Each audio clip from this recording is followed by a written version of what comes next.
Well, I know it's been a long time since I made any YouTube videos. I've been very busy, had a little job change at work, but we're going to discuss what I've been working on for the past year, which is this Ramcharger.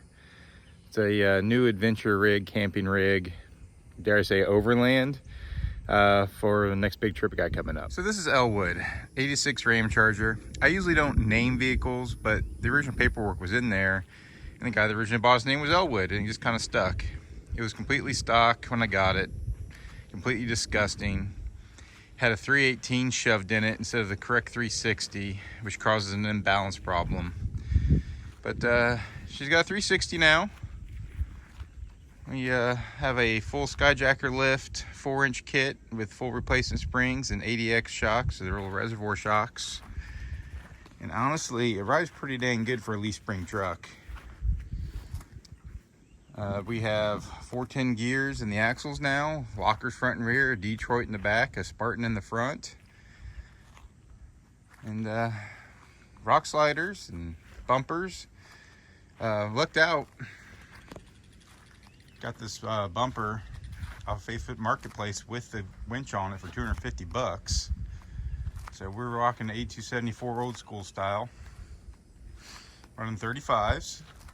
Have 727 automatic in it, and now she's fuel injected. Let's take a look inside. I have put Corbeau suspension seats in it because I had them, and the stock seats, the first time we took it anywhere on a dirt road, they kind of sucked. So we have those in here now. Of course, factory rear seat.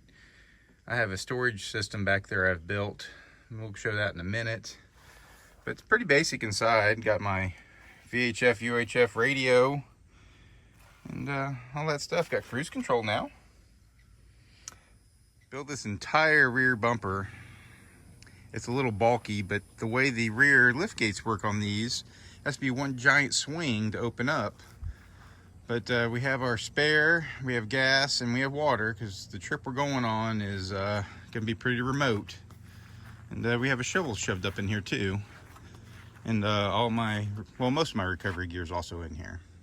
Let me open this up and take a look and show you. With this all opened up, got my fuel funnel, my shovel. There's a bubba rope shoved up inside the tire, and tree saver, and the soft shackles. Of course, it has a pin to keep it from rotating too far. Like I said, these are lift gate setups, so it had to be one giant piece that opened up. Right now we're disorganized, but we're going to be organized. We have a fridge slide. Of course, fridge is not there. And we have all these totes. It's all going to be camping gear, cooking stuff, and there's two more totes farther forward that's got all my spare parts and fluids and all that.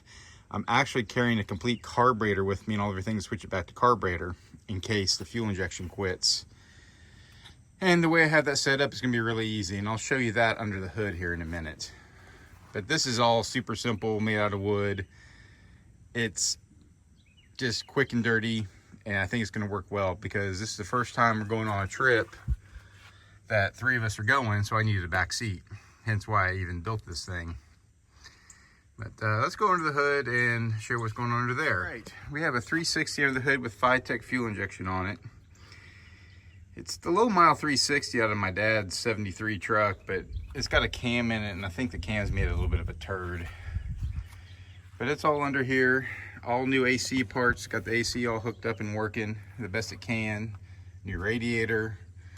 Everything on this has been gone through. This truck has just nickel and dimed me to death, to be honest with you. Every time I turn around, it's something small. Like the entire brake system has been gone through, including the combination valve. That was changed. I'm running a 3/4 ton truck booster, which I found out makes the brakes super good on these trucks. And the fuel system I was talking about.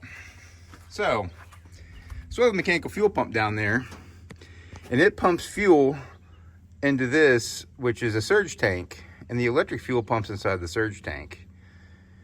So then that electric fuel pump pressurizes the fuel. Of course, fuel filter goes to fuel injection, has a return line, and then there's a return line. As you see here, there's 2 lines. One's a feed and one's a return, and the return goes back to the fuel tank. So the mechanical pump keeps feeding it. Now, for some reason, the Phytech fails me. I have a Holly 600 I can bolt right on there and just have to hook up the fuel lines again to the fuel pump, and we're back on the road. Like I said, we're going very remote areas, and I don't want to risk being stuck in the middle of nowhere and not be able to get parts to fix it. So we're keeping everything where we can just fix anything that could be possible. That really about covers the whole thing on this. I mean, there's a lot more to it. I mean, I've been working on this for a long ass time, been daily driving it. I've probably put close to 2,000 miles on it, just making sure it's ready to drive to. Oh, I didn't mention where we're going. We're going to Colorado. We're gonna drive this thing all the way to Colorado, wheel and camp for a week, and drive home. That's the plan, which is also a little disappointing because this thing only gets 8 to 10 miles a gallon. So we're gonna burn a lot of gas. But it should be a good adventure. I've never been to Colorado before. Well, I've been through Colorado, but I've never spent time in Colorado. So it'll be a good time. My girl and my son are coming with me. It'll be the first time, like I said, all three of them get to go for a trip. Usually it's just him or me by myself or me and her. But this will be an interesting one. And it's not going to be super hardcore wheeling, but it's going to be super scenic. I'm going to try to take some video, but I'm bad about it when I'm on trips. But we'll see how it goes. Thanks for watching.